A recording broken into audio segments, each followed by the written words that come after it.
Hi students, मैं doctor Mohsin Thakur. Hindi medium वालों के लिए एक चैप्टर है इलेक्ट्रोकेमिस्ट्री, विद्युत रसायन। तो पहली बात, विद्युत रसायन में हमारे पास क्या क्या हमें पढ़ना है ना। तो विद्युत रसायन का मतलब क्या है? पहली बात कि विद्युत रसायन में हम ये देखेंगे कि विद्युत ऊर्जा और रासायनिक ऊर्जा के बीच में क्या संबंध है। विद्युत ऊर्जा और रासायनिक ऊर्जा के बीच में क्या संबंध है और ये किस प्रकार से एक दूसरे में परिवर्तित होती है। विद्युत ऊर्जा व रासायनिक ऊर्जा के बीच में क्या संबंध है व किस प्रकार से ये एक दूसरे में परिवर्तित होती है। क्या संबंध है, ठीक है, और किस प्रकार से ये इनका एक दूसरे में परिवर्तन होता है, ये हम देखेंगे काय के अंतर्गत, विद्युत और रसायन के अंतर्गत। इसको देखने के लिए हमें पहले कुछ जनरल चीजें पता होनी चाहिए, है ना। जनरल चीजें मतलब सबसे पहली बात कि धारा क्या होती है ना, धारा, ठीक है। तो धारा या जिसे हम क्या बोलते हैं करंट, है ना। किसी परिपथ के अंदर, किसी तार के अंदर इलेक्ट्रॉनों का प्रवाह, किसी वायर के अंदर इलेक्ट्रॉनों का प्रवाह, वो हमारे पास क्या कहलाता है, धारा कहलाता है। और धारा की इकाई जैसा आप लोगों को पता है, धारा की इकाई क्या होती है? धारा की इकाई होती है एम्पियर। धारा की इकाई क्या होती है? वो होती है एम्पियर, ठीक है ना। तो किसी तार के अंदर इलेक्ट्रॉनों का प्रवाह, वो क्या कहलाता है? धारा कहलाता है, ठीक है। दूसरी बात आती है और वो आती है हमारे पास प्रतिरोध, ठीक है, जिसे हम क्या बोलते हैं? रेजिस्टेंस। जो धारा के बहने का विरोध करता है, जो धारा के बहने का, किसी परिपथ या तार में जो धारा के बहने का विरोध करता है, उसे हम क्या बोलते हैं? प्रतिरोध बोलते हैं। और प्रतिरोध की इकाई क्या होती है? प्रतिरोध की इकाई होती है ओम। प्रतिरोध की इकाई क्या होती है? ओम, जिसे इस साइन के द्वारा प्रदर्शित किया जाता है, ठीक है। तीसरी बात आती है और वो आती है वोल्टेज। क्या आती है? वोल्टेज, ठीक है। वोल्टेज क्या होता है? जो एक तार है, इसके अंदर धारा बह रही है ना। तो जो इलेक्ट्रॉनों के ऊपर पुश या पुल फोर्स लगता है, धक्का लगता है जो इलेक्ट्रॉनों के ऊपर, उसे हम क्या बोलते हैं? वोल्टेज कहते हैं। तो पुश या पुल फोर्स जो इलेक्ट्रॉन के ऊपर लगता है, वो क्या कहलाता है? हमारे पास वोल्टेज कहलाता है, ठीक है। और इसकी इकाई क्या होती है? इसकी इकाई होती है वोल्ट, है ना, जो किसने दी? एलोसेंट्रो वोल्टा ने दी थी।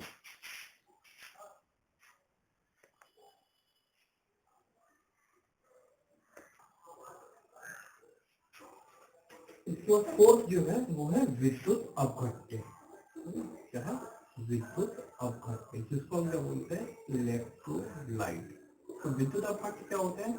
ऐसे पदार्थ जिनके जलीय विलयन में विद्युत धारा आसानी से प्रवाहित हो सकती है,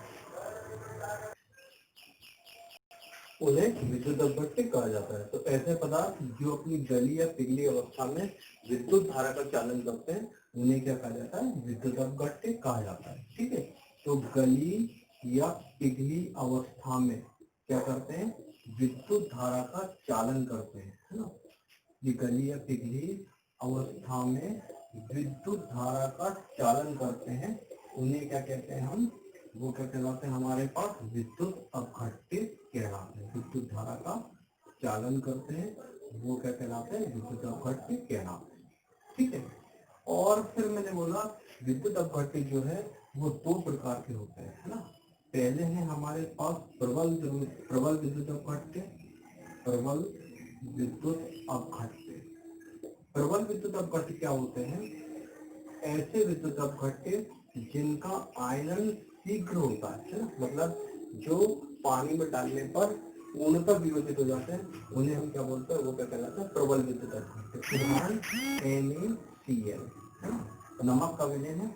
इसको अगर आप नमक को पानी में डालेंगे तो वो पूरी तरीके से क्या हो जाता है? टूट जाता है। तो वो क्या कहलाएगा? प्रबल विद्युत अपघट्य, ठीक है। दूसरी बात हमारे पास आई दुर्बल विद्युत अपघट्य की आई, दुर्बल विद्युत अपघट्य की आई, है ना। तो दुर्बल विद्युत अपघट्य क्या होता है? ऐसे दुर्बल विद्युत अपघट्य की अगर हम बात करें तो क्या है? ऐसे विलयन या ऐसे विद्युत अपघट्य जिनका आयनन कम होता है ना, वो क्या कहलाते हैं हमारे पास, दुर्बल विद्युत अपघट्य कहलाते हैं। उदाहरण, इसका उदाहरण क्या है हमारे पास, इसका उदाहरण है एसिटिक अम्ल CH3COOH। इसको आप पानी में डालते हैं तो ये कम टूटता है एसिटेट आयन और हाइड्रोजन आयन में, ठीक है। जबकि NaCl जो है वो पूर्णतः वियोजित हो जाता है Na+ और Cl में। तो विद्युत अपघट्य यानी ऐसे पदार्थ जो अपनी गैलीय पिघली अवस्था विद्युत धारा का चालन करते हैं विद्युत अपघट्य कहते हैं। ये दो प्रकार के होते हैं, प्रबल और दुर्बल। प्रबल विद्युत अपघट्य जो पानी में घोले जाने पर पूर्णतः आयनों में विभाजित हो जाते हैं, क्या कहलाता है, प्रबल विद्युत अपघट्य। दुर्बल विद्युत अपघट्य मतलब जिनका आयनन कम होता है, जैसे एसिटिक अम्ल एक दुर्बल विद्युत अपघट्य जो पानी में कम टूटता है एसिटेट आयन और हाइड्रोजन आयन में। अब इसके बाद हम आगे की बात देखेंगे।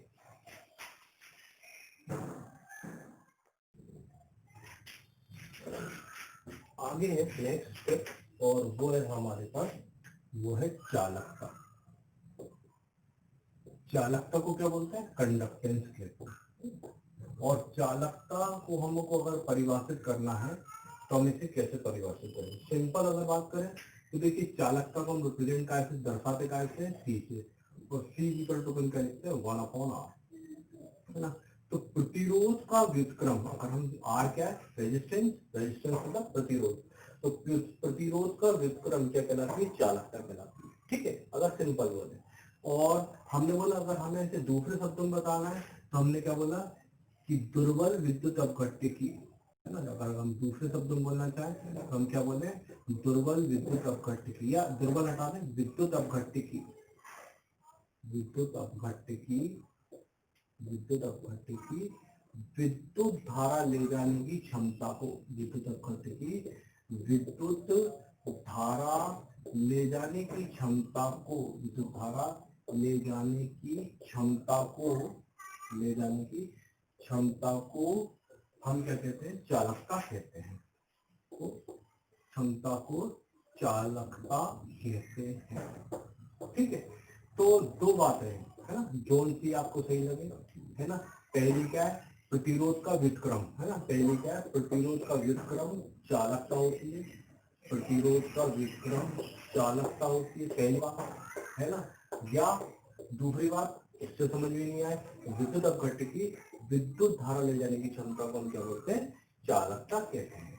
अब हमने बोला चालकता की इकाई क्या होती है, इकाई की हम बात करें तो हमने बोला भाई हम जो है चालकता की इकाई क्या होती है, आर की इकाई क्या होती है, ओम। तो चालकता की इकाई क्या होती है, ओम इनवर्स, ठीक है। या इसी को हम क्या बोलते हैं, यही क्या कहलाता है, महो, MHO, ठीक है। तो ये तो बात थी चालकता, है ना।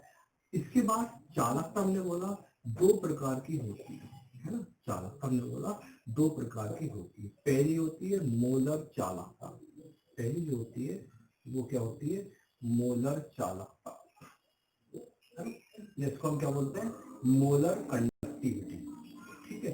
क्या कहलाती है, मोलर कंडक्टिविटी, ठीक है। तो एक मोल विद्युत, एक मोलर विद्युत अपघट्य विलयन की चालकता, एक मोलर विद्युत अपघट्य विलयन की चालकता, एक मोलर विद्युत अपघट्य, एक मोलर विद्युत अपघट्य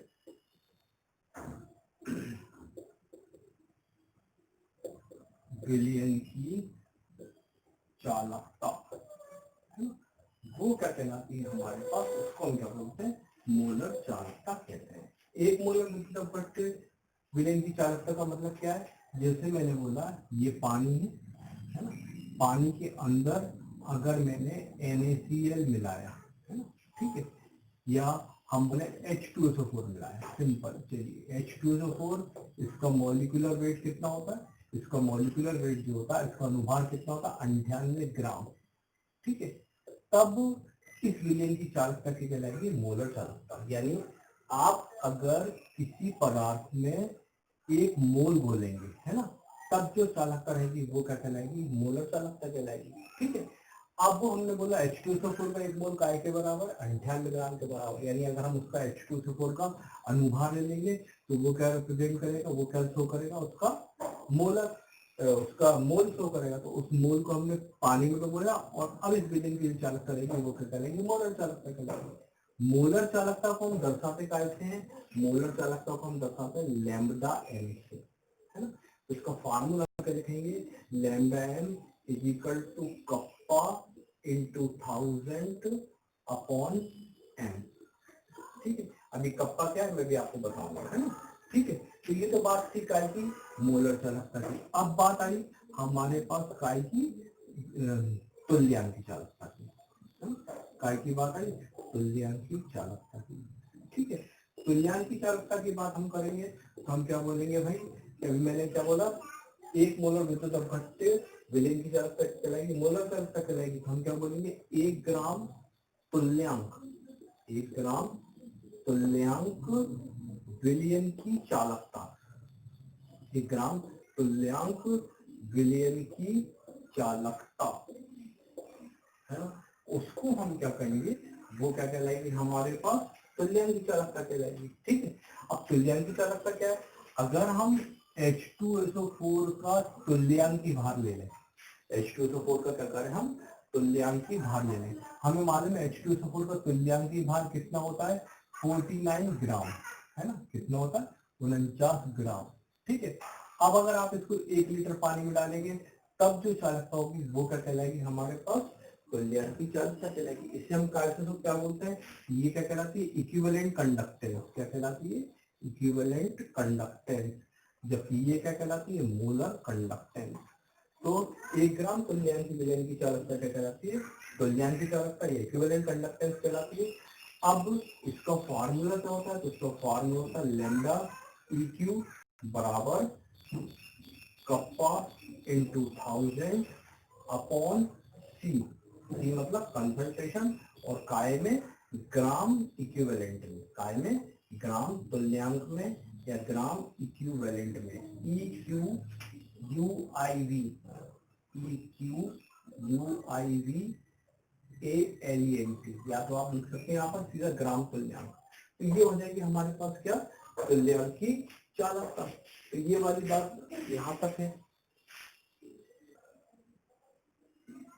इसकी यूनिट की बात करेंगे, इसकी इकाई की बात करेंगे, तो मोलर चालकता की इकाई क्या होती है, ohm inverse centimetre square mole inverse, जबकि तुल्यांकी चालकता की इकाई क्या होती है, ohm inverse centimetre square gram equivalent inverse, या ग्राम इक्विवेलेंट आप क्या बोल सकते हैं ग्राम तुल्यांक इनवर्स।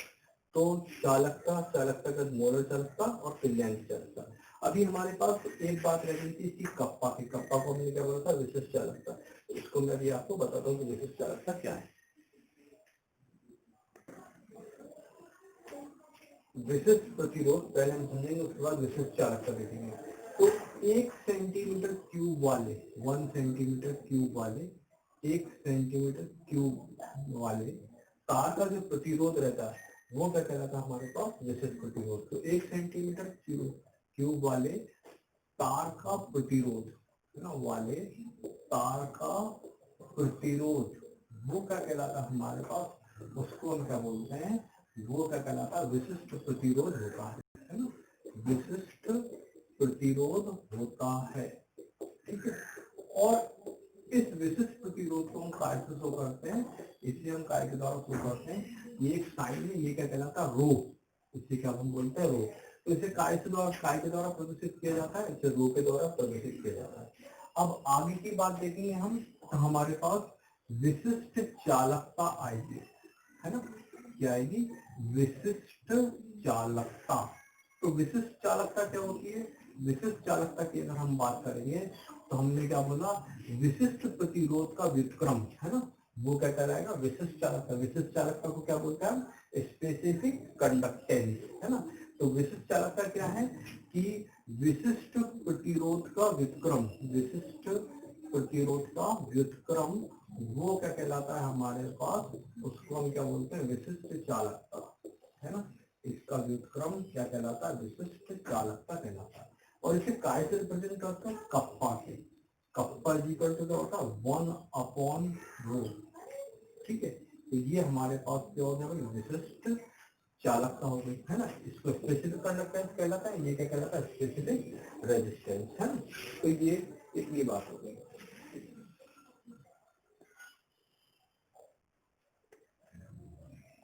इनकी यूनिट की और बात करें तो विशिष्ट प्रतिरोध की जो इकाई है वो क्या है, ओम इनवर्स सेंटीमीटर इनवर्स। और विशिष्ट चालकता की जो इकाई है वो क्या है, सॉरी, विशिष्ट प्रतिरोध की जो इकाई है वो क्या है, ओम सेंटीमीटर। और विशिष्ट चालकता की जो इकाई है वो क्या है, ओम इनवर्स सेंटीमीटर इनवर्स। इतनी बात थी इसके अंदर, है ना। और हमारे पास इस सेशन इस चैप्टर में अगर आपको कोई डाउट होता है तो वो आप मेरे मोबाइल नंबर 9893186602 पर कॉल करके पूछ सकते हैं। मेरे चैनल को सब्सक्राइब करें। कोई भी क्वेरीज के लिए आप ये नंबर, व्हाट्सएप नंबर भी है और ये फोन नंबर भी है, जिस पर आप कॉल कर सकते हैं।